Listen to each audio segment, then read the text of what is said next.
Shalom, bertemu kembali dalam renungan kasih karunia, Grace to You. Kekuatan dalam benih untuk kemakmuran bagian yang pertama. Prinsip doa dalam Markus 11 ayat 24. Demikian firman Tuhan, karena itu aku berkata kepadamu, apa saja yang kamu minta dan doakan, percayalah bahwa kamu telah menerimanya, maka hal itu akan diberikan kepadamu. Tuhan Yesus ajarkan prinsip doa ini. Misal kita doa untuk kesembuhan, kita harus melihat dengan mata iman kita, orang yang kita doakan sembuh. Kita percaya kita sudah sembuh dan Tuhan akan memberikan bagi kita. Maka penting di mana kita duduk mendengar pengajaran atau khotbah. Setiap khotbah dapat mengubah apa yang kita lihat dalam mata rohani kita. Iman adalah jembatan antara alam roh dan alam fisik. Saat Tuhan istirahat di hari yang ketujuh, bukan artinya Tuhan lelah seperti manusia yang perlu istirahat setelah bekerja. Tuhan istirahat karena semua yang diciptakannya sudah selesai sempurna. Tidak ada yang perlu ditambahkan lagi. Artinya, nggak ada lagi. Tuhan nggak menciptakan apa-apa lagi karena sudah selesai. Allah berkata, biarlah bumi menumbuhkan tumbuh-tumbuhan yang menghasilkan gandum dan pohon buah-buahan. Pohon buah-buahan menghasilkan buah yang punya benih, dan setiap tumbuh-tumbuhan membuat benihnya masing-masing.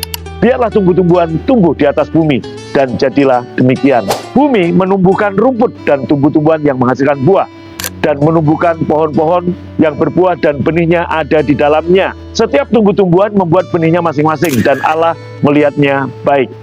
Kata biji atau benih diucapkan berkali-kali dalam ayat ini. Semua tentu ada maksudnya.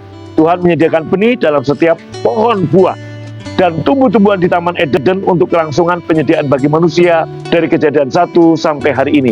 Tuhan mengajarkan apa yang manusia perlukan untuk penyediaan terletak di benih. Tuhan sudah tidak menciptakan pohon-pohon lagi, karena Tuhan sudah selesai menciptakan. Tuhan rest di hari ketujuh, karena semua sudah perfect. Lalu kenapa Tuhan menciptakan Hawa setelah itu? Dalam bahasa Ibrani, Adam memakai kata diciptakan, created.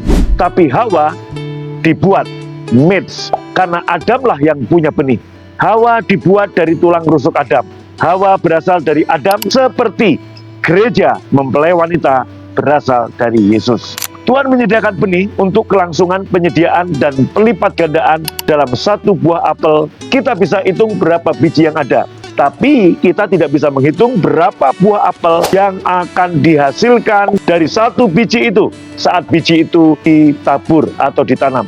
Kita tanam satu biji, Tuhan yang membuat panen jadi satu pohon penuh buah apel, dan seterusnya. Blueprint pertumbuhan dan pelipat gandaan ada di benih. Kita tidak bisa tahu sejauh apa benih yang kita tanam akan bertumbuh, akan menghasilkan. Setiap kita diberi benih oleh Tuhan dalam setiap berkat keuangan yang saudara dan saya terima. Mungkin ada yang gajinya atau keuangannya gaji harian, gaji mingguan, atau bulanan. Jadilah bijak. Roti itu untuk dimakan, benih itu untuk ditabur, dan jelai untuk dibagikan ke orang miskin. Jadi setiap gelondong berkat yang Tuhan berikan kepada saudara, ada roti yang untuk Anda makan. Ada benih, yaitu persepuluhan saudara. Dan juga ada jelai, yaitu untuk orang-orang miskin. Setiap gelondong berkat yang Tuhan berikan kepadamu, selalu ada itu. Kalau Anda habiskan semuanya itu menjadi roti, maka nggak ada lagi pelipat gandaan. Karena letak pelipat gandaan ada di benih. Tuhan memberkati saudara dan shalom.